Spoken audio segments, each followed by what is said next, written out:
This is a special bonus edition of Judaism Unbound. It's all good.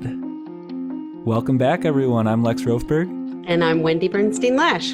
And we are thrilled to be back for our second bonus episode of Elul out of 4 weekly bonus episodes.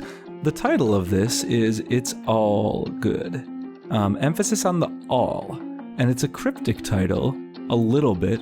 But let's just see, Wendie, what does this title mean to you? I'll weigh in with my thoughts too, but how do you understand this idea of it's all good?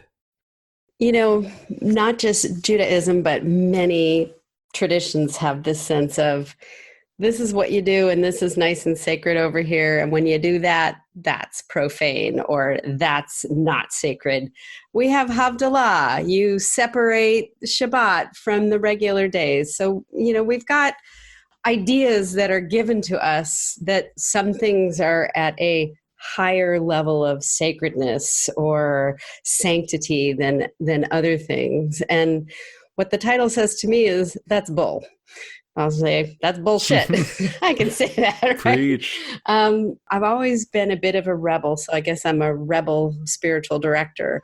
But in a way, spiritual direction, this practice that I love to bring and love to do with people is about looking at everything in life can be filled with godness, if you want to use that.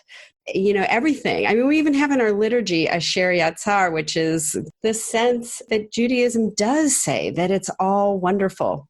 You know, we talk about a Shir being the bathroom blessing too. You know, like we have this, we get to say something as we eliminate our waste. What could be more profane than that? So that's what it means to me. It's all good. How about you? How about me? Okay, we've got 3 hours, right? No, first off, I want to be very thrilled that you said the word bullshit early on. This was not on purpose, but this episode is about sacred and profane, and bullshit is a profanity. We didn't even mean to do that, but now we get to put the explicit marker in Apple Podcast, and more people will listen to it because it looks edgy with the little red, oh, this is going to be all interesting because we use swear words. Yeah, in every realm, from the words we use right on down, we've been taught that certain things are sacred, and other things are unsacred, are profane. And the claim of this episode with It's All Good is there is sacredness in the profane. So I want to do some examples, though, of what this might mean in practice to understand elements of our lives as sacred that we might otherwise see as mundane. And to do that, I want to reflect on this has happened a couple times to me. I'm thinking of a few moments, but I have been at some, spiritual retreats for rabbinical school or otherwise where we're praying with each other. My practice is, I'm using whatever siddur, whatever prayer book. And when I'm done, I kiss that prayer book. We could go into a whole thing about Jewish relationships to books and, why we kiss these. It's like a whole interesting thing. But basically, the important thing here is that I kiss whatever my prayer book is. And when I'm at these retreats, I often don't bring my own prayer book. I pray from my phone. I go online, I find, the prayers that we're saying, and I pray from that. There have been multiple times where it's, a day with a Torah service, and, people march around the room with the Torah. And what do people do when that happens? They generally take their prayer book, they kiss it to the Torah, or they kiss it to their mouth and the Torah. And I've done that with my phone. Because that's what I'm praying from. It's the prayer book. It's the same thing. It's from my perspective, it's not more holy than a book or less holy than a book. It's what I'm using. And people have said to me afterwards, that felt weird to me. I know, they haven't done it meanly, but they've been that felt off to me. And I wanted to just talk about it, not as a big challenge. But from my perspective, it's only because we've been taught somehow that cell phones, they're in the realm that is unholy. Prayer books are marked in our minds as part of the holy realm. Cell phones are not. And so you kiss things from the holy realm, and that's fine. And you don't kiss things from the other realm. And I, in a similar rebellious spirit to what you said before, I always want to question what we have tended to mark as sacred and profane. Because we all know in many eras, we've marked entire groups of people as sinful or wrong that we shouldn't have been marking as sinful or wrong. So I generally want to look at things we mark as unsacred and be like, could that actually be sacred?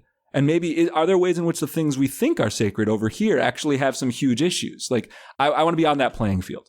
So I'm curious, Wendie, if you have any examples from your life of like things that are particularly sacred or holy to you that others might not understand that way. Yeah, definitely. Well, I actually want to say, as you were talking, I was thinking about we have a tendency, or we've been given this sense of compartmentalizing things. And I think what we're trying to say here is break down all the walls and all the barriers.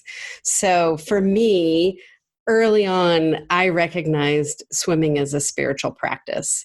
And what that means is it gives to me the kinds of things that I do spiritual practice for. It helps me be reflective. It stops my mind from overthinking. It's great for my body. I feel, I just feel more present. So why the hell can't swimming be a spiritual practice? And I've put it, when I used to teach, I would put all these spiritual practices that people could try, and I'd put swimming on there, and inevitably somebody else would say, oh, I swim. Is that a spiritual practice? I'm like, well, it can be. So, looking at reading comics, right? Is that a spiritual practice? Well, it can be.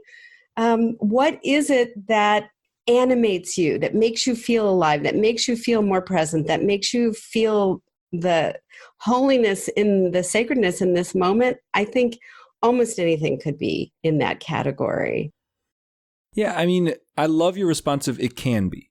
Because, look, if the answer to is swimming a spiritual practice was yes, by somebody, if somebody said that, I would actually be uncomfortable with that answer, because that implies that there's that just recreates a holy realm, right? Like that takes my problematic thing where some things are holy and other things aren't, and it just draws the boxes around a new set of things. So like now swimming is in the holiness box, whereas before it was in the unholy box. I want to say there are no boxes, and the thing that makes something holy is, I mean, it's our choice. Like, we ascribe holiness. It's very like there's something that I think would make people uncomfortable here, because I'm basically implying that it's in our hands as human beings and not in God's hands to mark what sacred even means. And so, yeah, swimming can be sacred. If you just swim one day and there's no thought or no like intention in it, I don't see it as a spiritual practice. I think there are ways where retrospectively you could look back on it and be like, oh yeah, I guess there are ways in which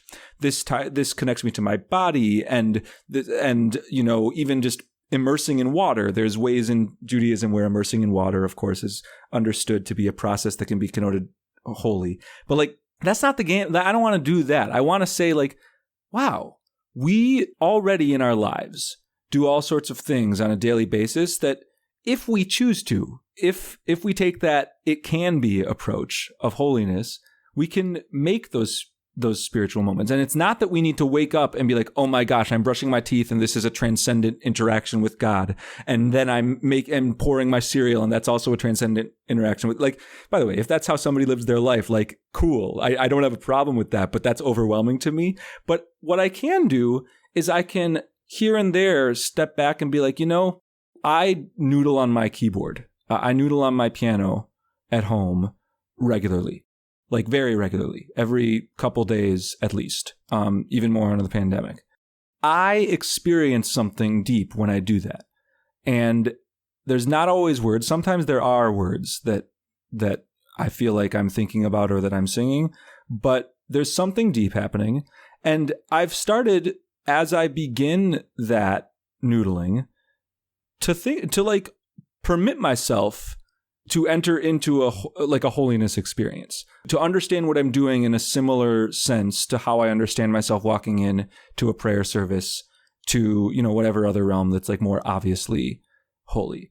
And it works. Like, there's nothing different or less about it, and it's not better either. It's not that I experience more spiritual juices from the piano than I do from the synagogue service. Sometimes there's this tendency to be like, oh yeah, services are the worst, and we should all be doing these alternatives. I do lots of the alternatives. I think it's just how you choose to orient to it. So that's why, it's all good. Maybe we should like amend it to "It's all good," the title of this episode, when you choose to make it good. I don't know.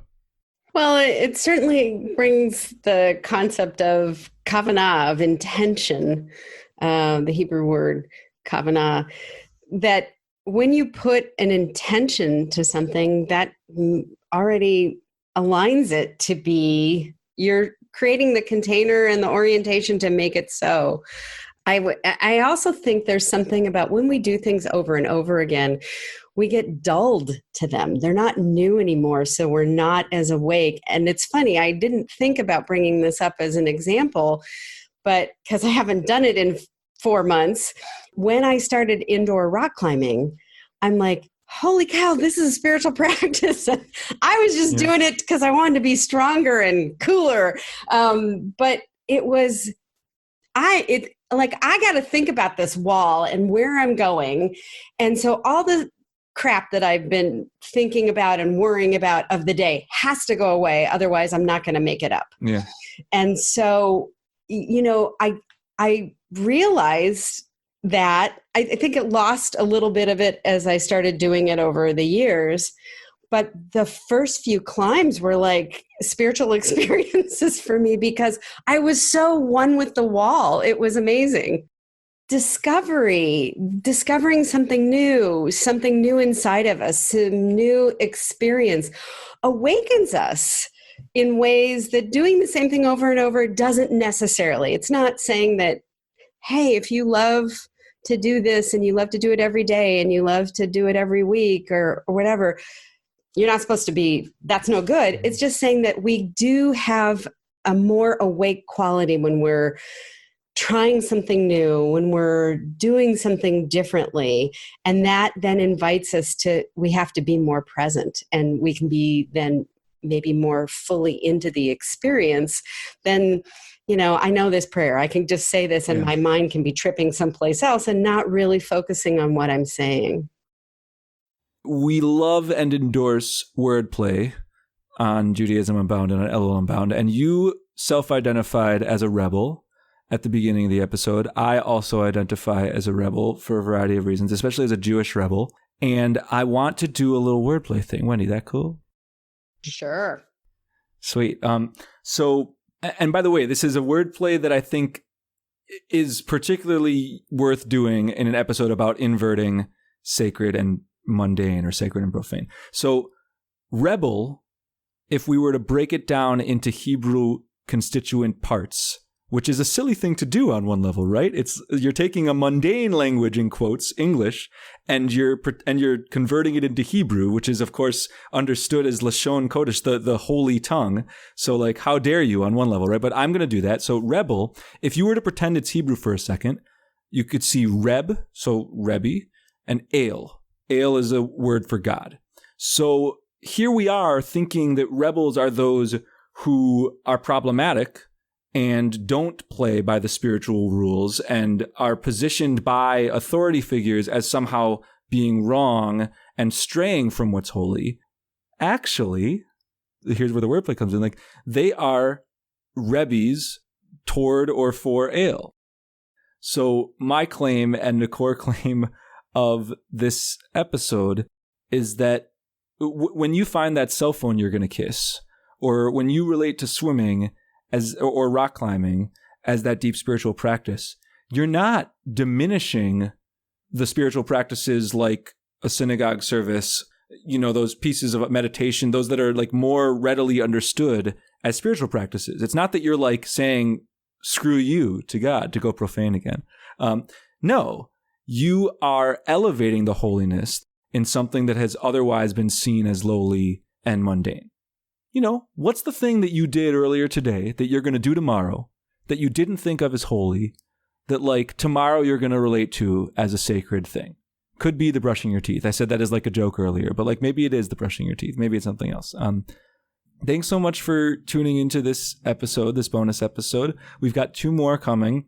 Last week we had an awesome Zoom gathering, and we very much hope that you'll join us to our future Zoom gatherings. They're on Fridays throughout this month. If you want to have some face-to-face Elul time, in addition to this, mouth-to-ear Elul time that happens in a podcast. So join us at those. You can head to judaismunbound.com/Elul to sign up for the daily email list and also for those Zoom gatherings. And we also hope that you'll head to judaismunbound.com/Elul2020 to just see all of the amazing content that we have been shouting out to and that we'll continue to shout out to with the remainder of the month.